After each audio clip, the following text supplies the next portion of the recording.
Hello everyone, কেমন আছেন আপনারা সবাই? আপনাদের সবাইকে ওয়েলকাম জানাচ্ছি নতুন আরেকটি ব্লগে। আপনি যদি আমার চ্যানেলে নতুন হয়ে থাকেন, আমার ভিডিওটি যদি আপনার কাছে একটুকু হলেও ভালো লেগে থাকে তাহলে চ্যানেলটি সাবস্ক্রাইব করে দিবেন। ফেসবুক থেকে এই ভিডিওটি দেখে থাকলে ফেসবুক পেজে ফলো দিয়ে পাশে থাকবেন। আজকের ব্লগটি আমি শুরু করেছি সকাল থেকে, আর এখানে আসার পর দেখতে দেখতে আমাদের যাবার পালা ঘনিয়ে এসেছে। আমরা আর একদিন পরে এখান থেকে চলে যাব।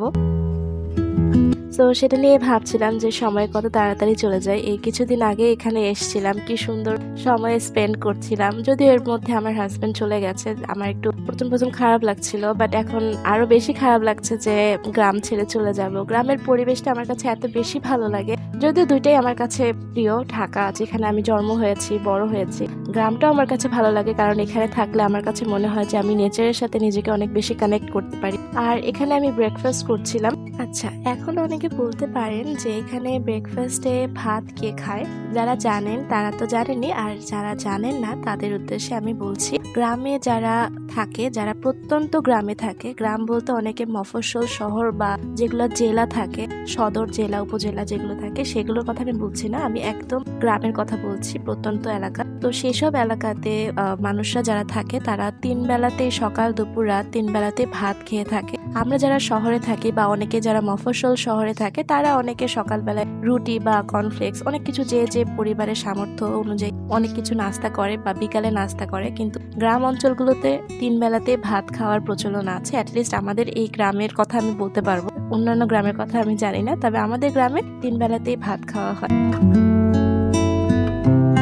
এখানে আমার ভাতিজা, ও সকালবেলায় উঠে আমি দেখি যে ওর চোখ পুরো ফুলে লাল হয়ে আছে। ও তো প্রথম সকালবেলায় উঠে কোনো রকমে ফ্রেশ হয়ে ও আবার চলে গিয়েছে ওর বেডরুমে। ওখানে গিয়ে ও কম্বল মুড়ি দিয়ে শুয়েছিল। তো পরবর্তীতে আমার ওকে দেখে একটু সন্দেহজনক লাগে যে ও এইভাবে করে শুয়ে কেন আছে এত বেলা অবধি। পরে দেখতে পাই যে ওর চোখে ওর প্রচন্ড খারাপ অবস্থা হয়ে গিয়েছে। তো পরবর্তীতে ওর চোখের মধ্যে আমি গরম ভাপ দিলাম, আর গরম ভাপ দেওয়ার পর দেখতে পাই যে ওর চোখটা ঠিক হয়েছে, কিছুটা নর্মাল হয়েছে। গ্রামের বাচ্চারা কিন্তু বলতে গেলে ওরা সহজে খুব বেশি একটা দুর্বল হয়ে পড়ে না। ওরা যতটাই অসুস্থ হোক বা ব্যথা পাক, তাতে ওরা নিজেরা জিনিসটা ঠিক করে ফেলার চেষ্টা করে, বাট অ্যাটলিস্ট ট্রাই করে ঠিক করে ফেলার। আর এরপর আমরা চলে আসি এই কাকুদের বাসায়। এনাদের বাসার উঠোনে একটা অনেক সুন্দর বড় একটা ঝাঁকড়া তেজপাতার গাছ আছে। আর আমাদের পুরো গ্রামের মধ্যে যাদেরই যখন তেজপাতার প্রয়োজন হয় ওনাদের বাসা থেকে তেজপাতা নিয়ে যায়। তো আমরাও আজকে এসেছি ওনাদের বাসা থেকে কিছু তেজপাতা নিতে। তো এই যে ওনাদের বাসা কি সুন্দর, একদম গুছানো পরিপাটি, আর এই যে মাঝখানে সেই তেজপাতার গাছ কি সুন্দর একদম ভরপুর হয়ে আছে পাতায়। গাছটি দেখতে অনেক সুন্দর লাগছে, আমি বারবার এই গাছটি দেখছিলাম। এই গাছের পাতাগুলো আমার কাছে অনেক বেশি ভালো লাগছিল। এই গাছের পাতাগুলো একদম সবুজ হয়েছিল। এখন অনেকে বলতে পারেন গাছের পাতা তো সবুজই থাকে, হ্যাঁ, কিন্তু এখানে ডিফারেন্ট শেডের সবুজ ছিল। যেমন এই যে দেখেন কচি পাতাগুলো লাইট গ্রিন কালারের ছিল, আর ভিতরের দিকে পাতা যেগুলো পুরনো পাতা ছিল সেগুলো ডিপ গ্রিন কালারের ছিল। সো অল ওভার মিলিয়ে অনেক সুন্দর একটা ভিজুয়াল ক্রিয়েট করছিল, সেটা আমি বলতে চাচ্ছি আপনাদেরকে। আর এই যে গাছের নিচে, আমি গাছের নিচ থেকে বারবার ভিডিও করছিলাম আর দেখার চেষ্টা করছিলাম। এত সুন্দর লাগছিল গাছের নিচ থেকে দৃশ্যটা দেখতে, আরো বেশি সুন্দর লাগছিল।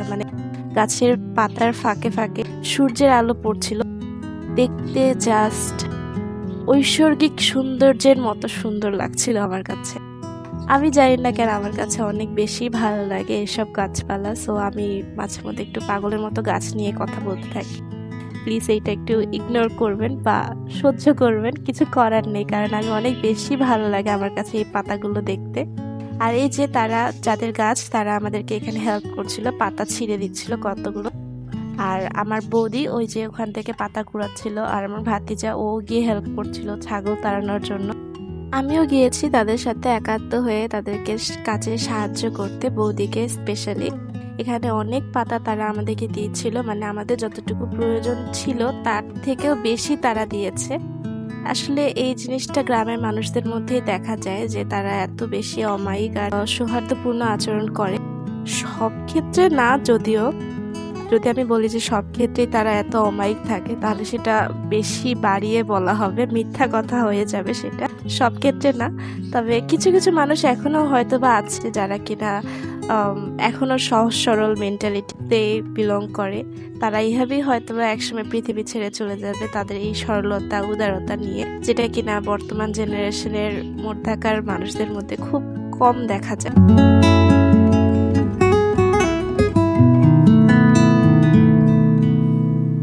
এখানে পাতা গুছানো শেষ করে আমরা চলে যাই তাদের বাসা থেকে। তাদের বাসা থেকে যখন বের হয়ে যাচ্ছিলাম তখন আমি লাস্টবারের মতো আবার গাছের পাতাগুলো দেখছিলাম। আমার কাছে অনেক বেশি ভালো লাগছিল এই পাতাগুলো দেখতে।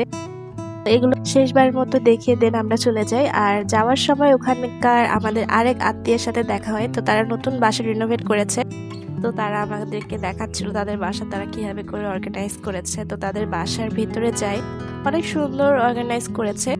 অফকোর্স আমি সেটা ভিডিও করিনি, মানুষের প্রাইভেসির একটা বিষয় আছে।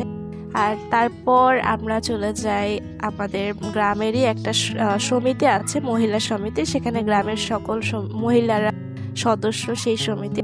তো সেখানে আমার বড় মাও সদস্য ছিল। তো বড় মা মাকে বললো যে চলো আমরা ওখানে যাই সমিতিতে। তো এখানে 2 মহিলা নেত্রী যাচ্ছে, তাদের পিছন পিছন আমিও যাচ্ছিলাম তাদের সেই সমিতিতে। যদিও সমিতিতে আমি বসে থাকিনি, আমি সমিতির বাইরে ছিলাম। আর এই যে এখানে আমার নাতি, আমার হ্যান্ডসাম নাতি, আমার বয়ফ্রেন্ড বলা যেতে পারে। তো এখানে আমি আমার বয়ফ্রেন্ডের সাথে কিছুক্ষণ ছবি তুলছিলাম। আর তারপর এখানে আসার সময় দেখতে পাই এখানে বাচ্চারা মার্বেল খেলছিল। আমি খুবই অবাক হয়েছি এটা দেখে যে এখনকার জেনারেশনের বাচ্চারা মার্বেল খেলে, যেটা কিনা অনেক বলতে গেলে হেলদি। অ্যাটলিস্ট ফোন অ্যাডিক্টেড হওয়ার থেকে এরকম ফিজিক্যাল অ্যাক্টিভিটিস করা বাচ্চাদের জন্য অনেক বেশি হেলদি আমার মতে।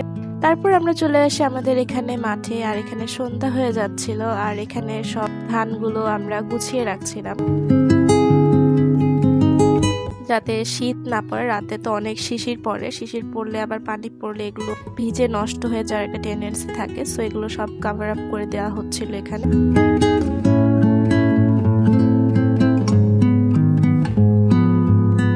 এরপর আমরা চলে আসি বাসায়। আর বাসায় এসে সন্ধ্যাবেলায় আমি আর কোনো রেকর্ড করিনি, কারণ সারাদিন ধরে আমি রেকর্ড করছিলাম। সো আমার খুবই টায়ার্ড লাগছিল।